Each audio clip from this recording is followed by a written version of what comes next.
My name is Maura Sixtus, and I am the Director of Reimbursement and Clinical Services for Kent Imaging. Kathleen Shum and I would like to welcome you to our chat about the Category 3 CPT codes for near-infrared spectroscopy and the rules and regulations and publications that have been put forth for 2022. And I do want to take a moment to thank Kathleen very much. She is a mentor and the guru of all things wound care reimbursement related and many other things. So I'll let her complete her introduction. Maura, thank you very much for inviting me. I'm honored to be participating today. And I am the president of Kathleen Shum and Associates in Lake Worth, Florida. And my contact information was on the slide. Let's get the legal things out of the way, shall we? We want to make sure that everyone is aware that the information that Kathleen and I share with you today is as a courtesy. All information around payment and reimbursement must be cleared with the specific payers, and it very much depends on the individual circumstances of the listeners out there. So we encourage that you do that because nothing construes a guarantee of payment.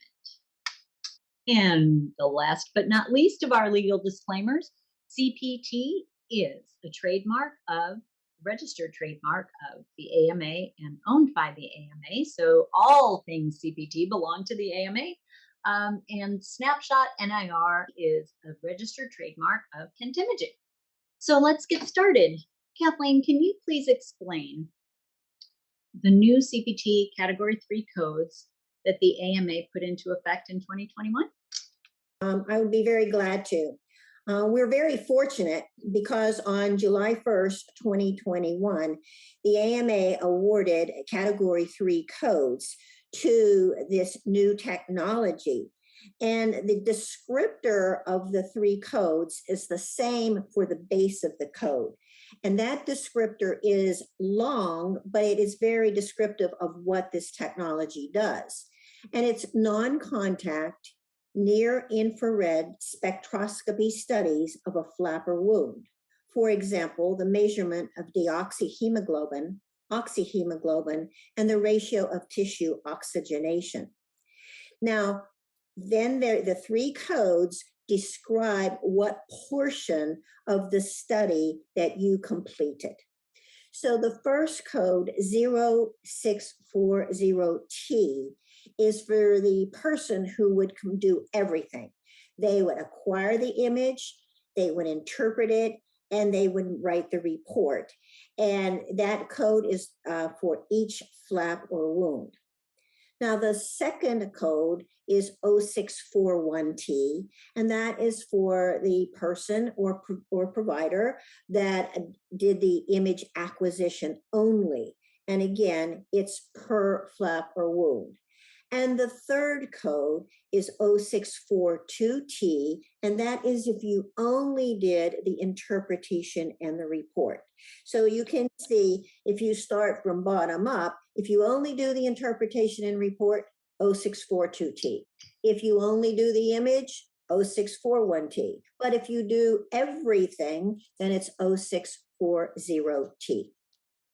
So why are the new codes, the CPT Category 3, why are they called Category 3 codes or T codes? Actually, that's the Category 3 is the name of the code, but T code is kind of the way kind of a nickname for those codes. So let's talk about how the AMA awards Category 3 codes. Actually, Category 3 codes are a relatively new phenomena with the AMA, and we're very thankful for that opportunity because in the past, we had to wait for the long process to be awarded a Category 1 code. And new technology would come to the market, and we would not be able to get it used fast enough because we were waiting for this several-year process to get a Category 1 code.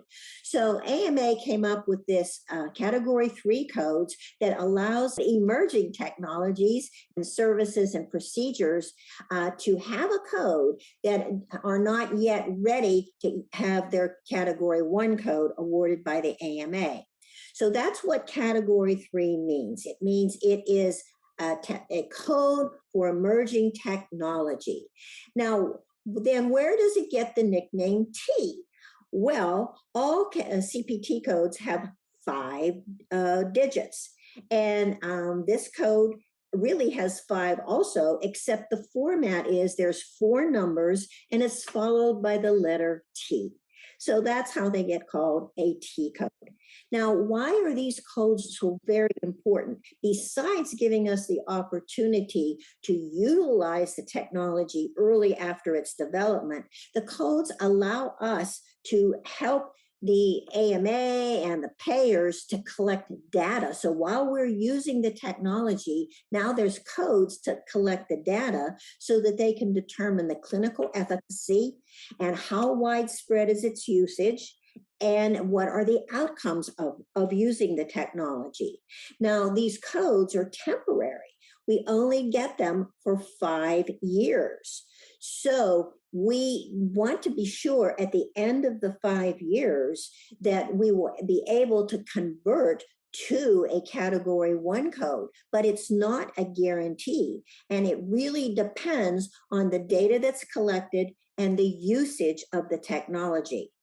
So my friends, category 3 codes for this technology are great news for the wound and ulcer management industry. It provides you quicker patient access to the emerging technology, and it actually allows you to establish the utilization and to build support for advancing the technology to a CPT category 1 status. So, Kathleen, who can build these codes? Can physicians and qualified health professionals bill them? Can hospital outpatient departments, HOPDs, bill them? Talk to me about that. Yes, Mara, they can report the base code, but they're each going to use one of the 3 codes at the appropriate time. So let's first talk about how physicians and QHPs would use the codes. And reminding you that QHP is an acronym for Qualified Healthcare Professional, and those are other professionals who can write orders and people like nurse practitioners, physician assistants. So for the code 0640T, remember I said that is for the person who does the entire process. They acquire the image, they do the interpretation, and they write the report. So in a physician's office, if they have done all of that, they own the equipment and they have done that, and they billed under their same tax ID number, then indeed they can use 0640T. So pretty much that's the code for the physician office. Now, if that same physician or QHP goes out of their office and goes to a hospital outpatient provider-based department, which you might call a wound care center or a wound care department, but the official name is PBD. If they go over to the PBD, now the PBD typically owns the equipment. And so they would be acquiring the image upon the order of the physician, but then the physician would do the interpretation and write the report. So in that case, the physician or QHP would only use the code 0642T because they did the interpretation and the report only. Now, I really want to bring to your attention, and we will say this several times, I'm sure, but these codes are meant to report the number of units that you did based on the number of flaps or wounds imaged. So we will go over that, I am sure, multiple times because this is an important point. Let's talk about how the PBD or provider-based department would use these codes. Keep in mind, most of the time, the PBD would own the device. And therefore, they own the device, and upon the direction and an order of a supervision of a physician, they would acquire the image. So in that case, they would use the code 0641T because they own the equipment They acquired the image. And I'm bringing this to your attention that it is required that this be done under direct physician supervision. Now, there may be a few instances where the physician or QHP actually owns the equipment. The provider based department doesn't own it, and the physician or QHP may make a contract with a provider based department to come in and to provide the NIR study. If they do that, then the physician is going to bill for everything because the provider based department really is not participating in that because it's not their equipment. The physician took the image, the physician did the interpretation and the report. And again, we're reminding you that to report the number of units based on the number of flaps or wounds imaged. So, can more than one unit be billed on the same date of service by any of the qualified health practitioners or by a hospital outpatient department? The answer is actually in the code description. All right. And the code description clearly says each flap or wound. So if indeed we did an image of a wound on the left leg and we did another image of a wound on the right leg, then indeed we would be able to report 2 units because it was 2 different wounds or 2 different flaps. But there are sometimes a physician might want to take multiple images throughout a procedure, maybe before and then after a procedure. If the physician ordered that, you would not get to bill for each image of the same wound. You would only get to bill that imaging one time. So that's the difference. So you get to bill for 2 units if you did 2 different wounds. But if you did 2 images of the same wound, you only get to bill for 1 unit. So, Kathleen, can you tell me, before we got the Category 3 codes assigned to us last year, the physicians and QHPs and hospital outpatient departments were using some unlisted codes. Can they still use those codes? Let's remember the one basic coding rule.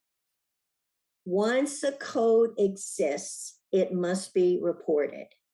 And the physicians and QHPs and PBDs who perform the NIRS studies after July 1st must report the correct 0640T, 0641T, and 0642T code. Whichever one of those codes aligns with the work they perform, they must use those. They cannot gravitate back to using unlisted codes because, quite frankly, that would be a false claim. So the Category 3 codes are a gift to us, and we definitely should be using them. So then, Moira, do the commercial and private payers recognize the CPT Category 3 codes? Thank you so much for that question. I get it quite often. So there's a couple of different things we want to look at. First of all, recognize is sort of an interesting term. When the AMA issues a CPT code, it is what it is. People have to recognize it. Now, payment is a whole different story. Medicare may say that a code is payable and assign it a HCPCS code that's payable. But commercial insurances, especially with T codes, decide what they choose to reimburse and what they choose not to reimburse.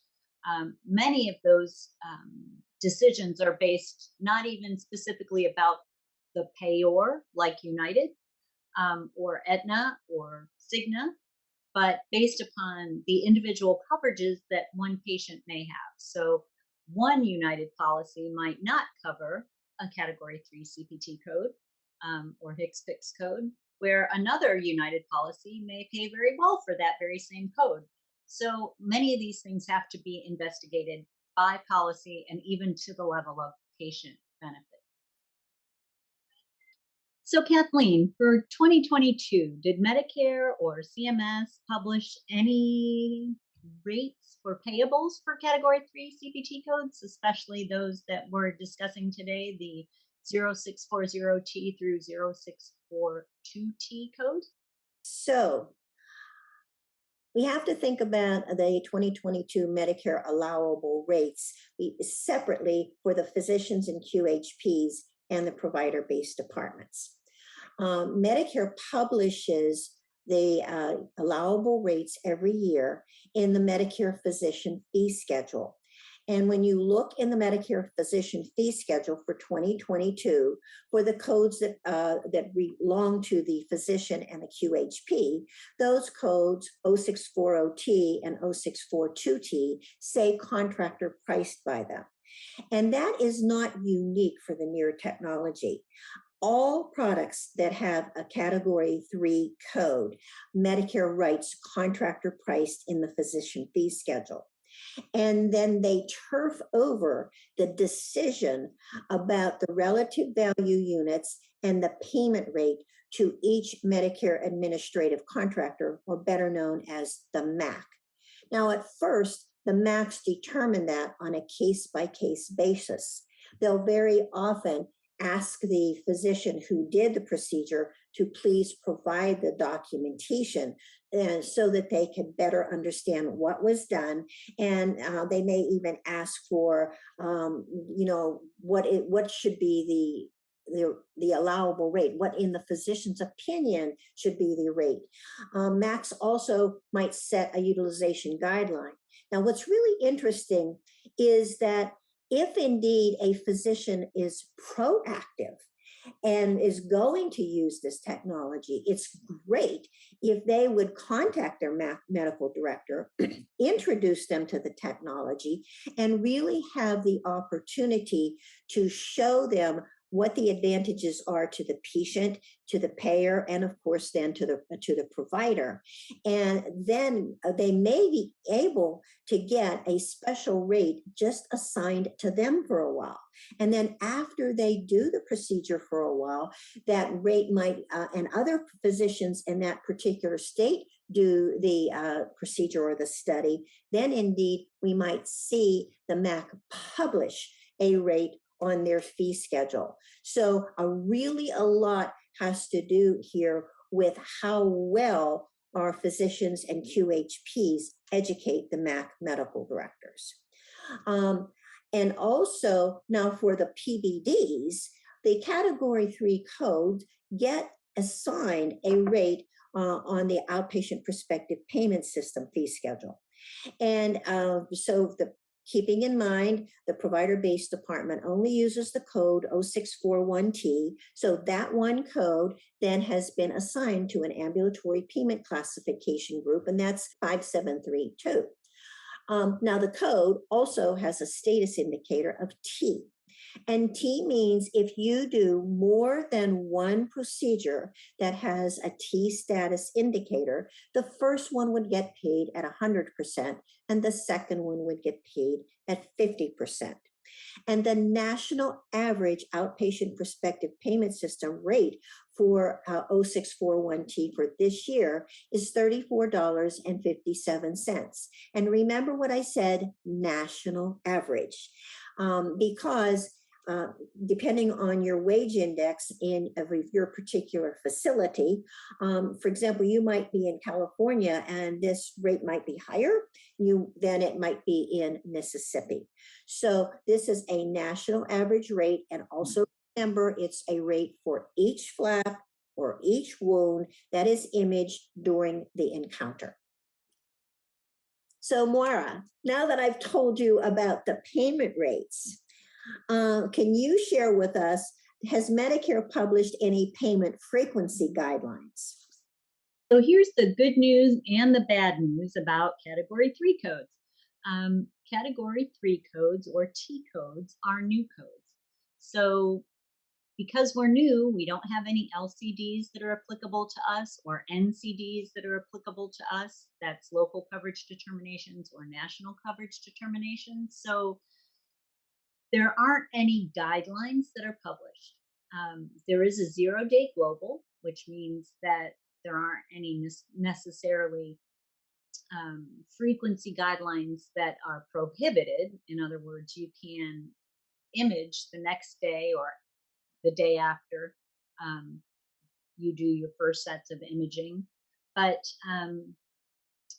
really, what I'd like to say is documentation, as always, is the key.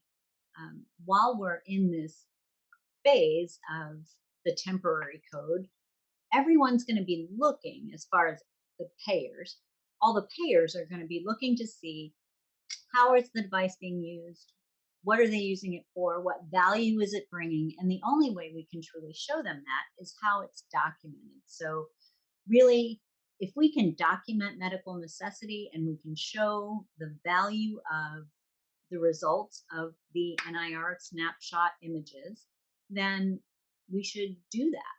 And because we are at this point teaching the payers how to treat us.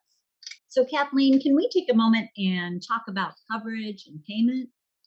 What do you think the physicians, qualified health professionals, and even the hospitals can do to help promote good decisions and good payment from the payers? Are there any specific actions that they can take that might help to push that forward or get them better reimbursement? As you just mentioned, documentation is the foundation for obtaining payer coverage. And this is not just for the near imaging, it is for everything that we do in wound and ulcer management. And we sometimes fail to paint the picture for the payer. And remember, if we are purchasing something, we do our due diligence and we find out if it's worth it to purchase it. We look at the details about it, etc. And so when the payer is we're asking them to pay for something, basically we're asking them to buy what we are selling them. They really need to be seeing those same details. And documentation is so important. We just can't document, oh, we did a near image, because that will never ever fly with a payer. I mean, it doesn't even fly when we say we debrided a wound. So we have to say who performed the image, and remember how important that is, because there's different codes for the QHPs and physicians than there are for the provider-based departments. So it's very important to say who performed the imaging. And then what was the anatomic location of the wound or flap? Because remember, if you did two different anatomic locations, then you would get to bill 2 units. We also have to say, why was the imaging medically necessary? What is its role in us developing our plan of care or determining what procedure we are going to do for the patient? And then, of course, after we do the image, what were the results? And then how are these results of this study going to impact our medical decision making and our plan of care? So it's a very methodical painting of the picture, the who, where, why, what, and how of what we did. And I have to tell you, I visited the cantimaging.com website, and it's cantimaging.com/reimbursement. And I saw some very good detailed documentation guidance on your website. So for the listeners, I encourage you to go to that website, and you'll get some very good tips for how to paint this picture for your documentation of the NIRS studies. Now, Moira, we know that the emerging technologies with the Category 3 codes may or may not be covered by Medicare, the commercial, and the private payers. Can you tell us, as of today, what has been Kent's experience with coverage? So, Kathleen, I can tell you what our experience has been with reimbursement thus far. I'd like to say thank you to all of those physicians and QHPs and hospitals out there that have been so wonderful to share data with us so I can actually have these conversations. We have seen some terrific response from some of our Medicare carriers. Meridian hasn't made a final decision yet, but we have received payment and pretty good payment from WPS, from First Coast, Novitas, and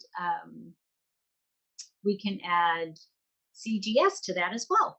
So, and as far as commercial payers go, we've seen really good payments from Humana, from Blue Cross, from United, from Optum, from Kaiser, Mutual of Omaha, HMO of Louisiana, Ambetter, MedPay Health, and several others. Um, United has been interesting. You know, they're terrific in some parts of the country, and they're not so great in others. But all in all, I believe that we are seeing that the commercial and private payers have embraced the technology and see the value. I can't emphasize enough how important it is to verify coverage and call in and check. Talk to the payers, find out whether or not it's something that requires a pre-authorization or if the benefits even cover category 3 codes or this specific category 3 code. um, each individual patient's plan may be different, so we can't make any assumptions. We've gotten payment from United, but that doesn't mean every United plan covers this particular service. So I encourage people to call anyone and everyone that the QHPs have decided, even in the hospitals or in the physician offices, if they've decided that they want to use the snapshot on a patient, then those patients need to have their benefits verified, and we need to verify whether or not a pre authorization is needed. And keep in mind, even if a pre-auth is not needed, that doesn't guarantee payment. So we have to make sure that, again, our documentation is wonderful, because the way that we help the payers to understand the value of what we're doing is that we educate them. How we educate them is to appeal denials and share the information with them from our medical records and from articles. You know, there's a lot of different ways to educate a payer, and it doesn't necessarily always have to go from medical director to medical director or from provider to medical director. If we are sending in information with denials, then that helps too. Mara, I think that that's a really good example of since there are seven MACs, and you mentioned that four are covering, one is making decision, that makes five. That means there's two left. All right. And I would highly encourage the physicians and the QHPs in those particular jurisdictions to reach out and educate those MAC medical directors about the advantages of using and paying for the NIR technology. And then we also know that it's important to always verify if the patient even has insurance to cover this. And we can do that for Medicare. But for Medicare is not going to always tell us every condition that they are going to pay for it for. However, we can get that information very often from the commercial payers. Can you tell us how important that is and exactly what we should do about that with the private payers? I can't emphasize enough how important it is to verify coverage and call in and check. Talk to the payers, find out whether or not it's something that requires a pre-authorization or if the benefits even cover category 3 codes or this specific category 3 code. um, each individual patient's plan may be different, so we can't make any assumptions. We've gotten payment from United, but that doesn't mean every United plan covers this particular service. So I encourage people to call anyone and everyone that the QHPs have decided, even in the hospitals or in the physician offices, if they've decided that they want to use the snapshot on a patient, then those patients need to have their benefits verified, and we need to verify whether or not a pre authorization is needed. And keep in mind, even if a pre-auth is not needed, that doesn't guarantee payment. So we have to make sure that, again, our documentation is wonderful, because the way that we help the payers to understand the value of what we're doing is that we educate them. How we educate them is to appeal denials and share the information with them from our medical records and from articles. There's a lot of different ways to educate a payer, and it doesn't necessarily always have to go from medical director to medical director or from provider to medical director. If we are sending in information with denials, then that helps too. Mara, I'd like to add something to that. In my consulting work, one of the mistakes that I see the wound care professionals and the provider based departments make is when they're in this, what we call insurance benefit verification. Sometimes the very first question out of their mouth when they're talking to the payer is, would like to use this technology, is prior authorization required? That should not be the first question, because they really should ask, is this covered on this patient's plan? We're checking the benefits for this patient. Is it covered on their plan? Then, if the answer is yes, say, then is prior authorization required? If the answer is no, you want to say, well, is there a method we could use to try to get an exception for this patient because it really is important, and then find that out. Now, why did I make a big deal about this? Because if the first thing you ask them is prior authorization required, they may say, no, it's not required. And so you might assume, well, then it's covered on their plan. And then you go forward and you do the process and do the imaging. And then you find out that, well, it wasn't on their plan and the claim got denied. So you can't ask the prior authorization question first. You have to ask the insurance benefit verification.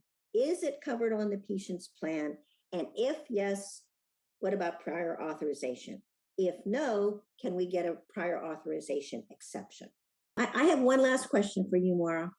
What is the reimbursement assistance that the providers can expect to get from Kent in regards to reimbursement? Thank you, Kathleen, for asking that. One of the things I love about Kent is that they have dedicated a lot of resources to making sure that all of our customers and providers have all the information that they need. So, the first place I always tell people to go to is the website. So, thank you for bringing that up. The website has a bunch of different tools on it, and you can get there at www.kentimaging.com/reimbursement, or you can actually just hit solutions, the solutions tab, and scroll down to reimbursement on the Kent Imaging website. We also have a reimbursement hotline listed on there. So you can call anytime, and one of our team will answer the call. And if they can't answer the question, they'll make sure to find someone who can. There's also an email address, reimbursement@kentimaging.com. And either myself or one of my team will make sure that we answer that as quickly as possible. Our goal always is within 24 hours. Occasionally, things get in the way of that, but we very routinely get there. And then, once you hit that reimbursement hotline, almost always during normal business hours, and that is about 16 hours a day, someone live will answer that call. So I want to thank everyone for coming and sharing this time with us to learn about the 2022 coding for the near infrared spectroscopy. And Kathleen, thank you so much for taking the time to be with us. It's always such a joy, and I'm grateful. I hope everyone has a wonderful day. Thank you for inviting me, and I hope this has been helpful to all the listeners.